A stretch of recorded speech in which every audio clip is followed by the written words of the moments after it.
Hey, this is Andy here with Libertarian Revolution, and today I've got my very first bona fide, certified former presidential candidate for the third largest political party in the country, the Libertarian Party.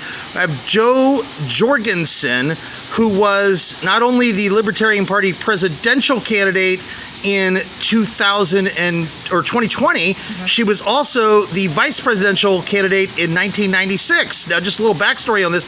I joined the Libertarian Party in 1996. I was very young at the time. Flipping through the channels, 4th of July weekend, C-SPAN, I stumbled upon a convention going on. I didn't know what it was, and there was a guy up on stage talking, and I was listening in the background. I was about to change the channel, and I was like, wait, I agree with everything this guy's saying. So I threw a tape in the VCR, and I started recording it. Turned out the guy was Harry Brown, and he was Libertarian Party candidate for president. This is his vice presidential running mate, Joe Jorgensen, who I actually remember from that convention. I voted for Joe Jorgensen and Harry Brown for president, Joe Jorgensen for president, 1996. So this is a person that goes way back for me. I understand you started in the Libertarian Party or movement back in 1979? That was the first time I attended a party meeting. Okay, and didn't you find out from a talk radio host? Yeah, and who was the talk show host? Honey Lanham. She was. I'm not sure if she was national chair at the time, but it was in Dallas, Texas, and she was active in the Texas party. Okay. And I was, and what's strange is I never listened to the radio, but and not talk radio at the time, and so I don't know how I stumbled upon it. I was unpacking, and maybe I was just bored unpacking and wanted to hear something, and listening to her, kind of like what you said with Harry, thing after thing, it's like, I agree with that. My reaction is, wow, you mean somebody else agrees with me? I thought I was the only one. So were you already coming to libertarian conclusions before you knew what a libertarian was? Oh yeah, I read Animal Farm in 5th grade. I don't see how anybody can read Animal Farm without being a libertarian, without looking around and seeing Nancy Pelosi and some of these other people who, some are more equal than others. It's all around us. Yeah, now I never read Animal Farm, but I started coming to some libertarian conclusions on my own. And then when I saw Harry Brown, he really connected the dots. Knocked it out of the park. Yeah, so what are your memories? And if you don't mind, because you brought up Harry Brown, he wrote a book called Why Government Doesn't Work. I have it. I got it autographed by him. Awesome. Yeah. And that was the campaign theme. And even today, I still hear libertarians trying to make government work. Talking about, well, we need to change the way we do this bill, or we need to change that. It's like, no, we need to get rid of it all. We're not going to win in dribs and drabs because they're always going to be one step ahead. Wow. So actually that leads to another point. I was going to get to this later, but since you brought this up, it seemed like the Libertarian Party presidential tickets kind of went off course for a few years. Now, we had Harry Brown was great. I liked Michael Badnarik a lot in 2004, but then we had Bob Barr and Wayne Allen Root. And then we had Gary Johnson, and then there was Bill Weld. And I didn't think those tickets were very good. I personally, I was a member of the party during that whole time, and honestly, I boycotted those tickets because I didn't think that they were very libertarian, if they were libertarian at all. Well, Gary Johnson was certainly more libertarian than the other people running, and same with Bob Barr. However, I don't want to criticize past presidential candidates. I'll do that. Because I know how much work it is. However, I will say, I'll go ahead and criticize Wayne Allen Root since he endorsed Mitt Romney.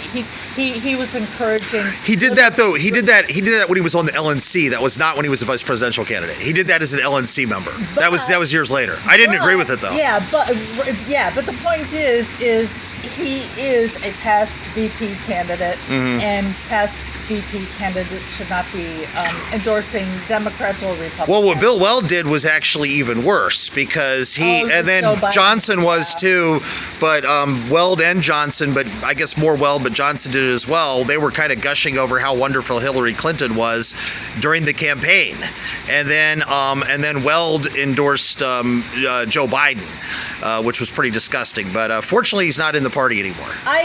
I was disappointed. In fact, I met with him and asked him for his endorsement. Oh, wow. And he was...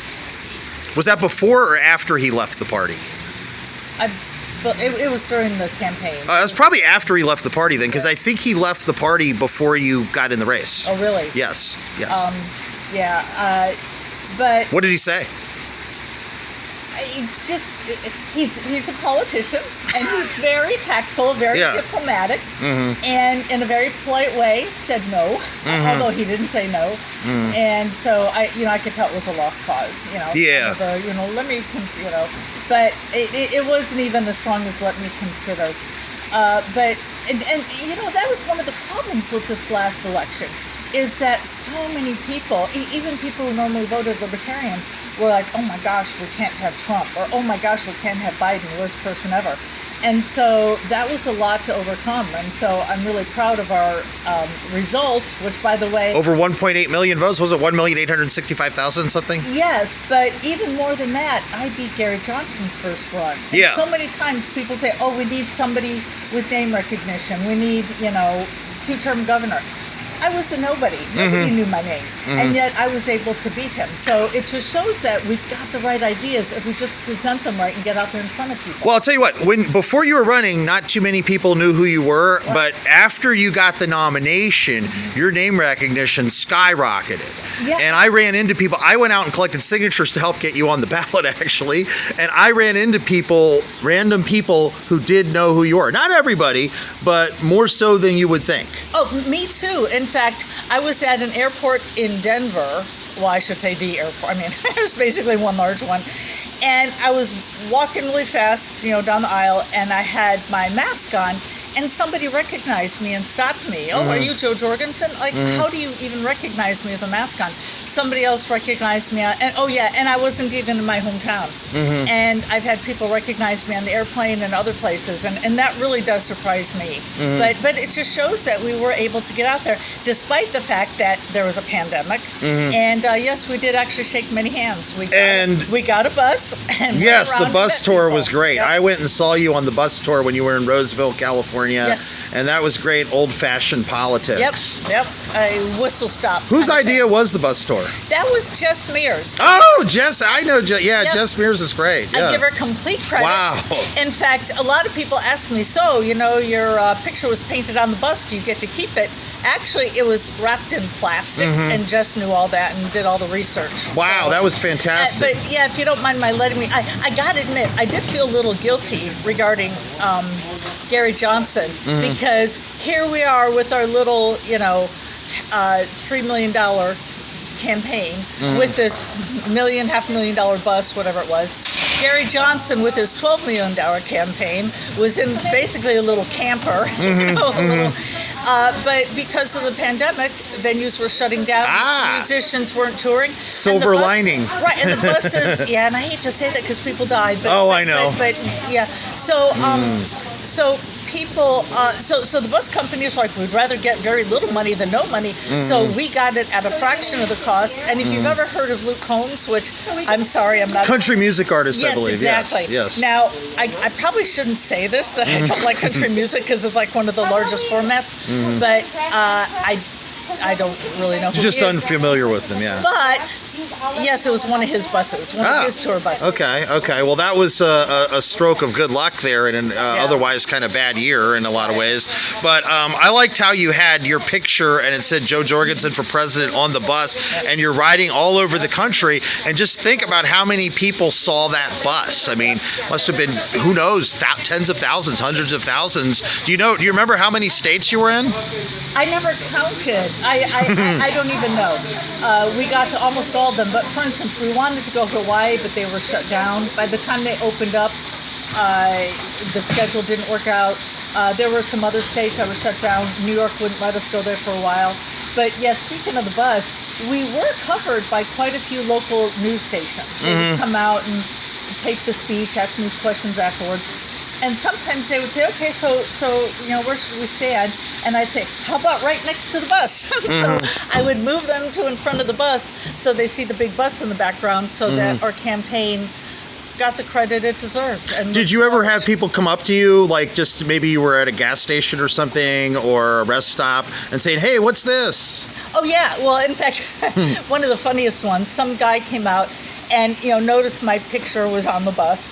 And he said, yeah, you're running for president? And I said, or he asked me what I was doing. And I said, yeah, I'm running for president. And he said, who are you running with? Biden or Trump? Ah. I said, no, I'm running against them. And he goes, really? I didn't know there was anyone else. And then he went and called his friend over. Hey, Bob, come over here. Take a picture with me and the person I'm going to vote for president. Mm-hmm, And I did have a few people do a double take when I got off the bus. So that was a great opportunity to say hello and shake a few hands. Yeah, well, over the summer, I went that summer of 2020. I went to Wisconsin, and so I helped get you on the ballot in North Dakota, Arkansas, Iowa, and Wisconsin. Now, North Dakota and Arkansas were actually done the previous year, but it counted towards your ballot access. But Iowa and Wisconsin were done during the year, and your name was on the petition. Well, thank you. When I was in Wisconsin, I was in Milwaukee, and I went to the beach on the shores of Lake Michigan. I was collecting signatures. I was walking around on the beach, and I ran into a group of people, and I asked them to sign the petition. They were hanging out, and there was a female there, and turned out she was a TV reporter. And she asked me if she could do a story on it. So she ended up doing a news story on you and the Libertarian Party and me collecting signatures on the petition right there on the beach of the shores of Lake Michigan in Milwaukee, Wisconsin. It was on Spectrum TV, and I don't know if it was on in the entire state of Wisconsin, but she said that it was on in Milwaukee and Madison,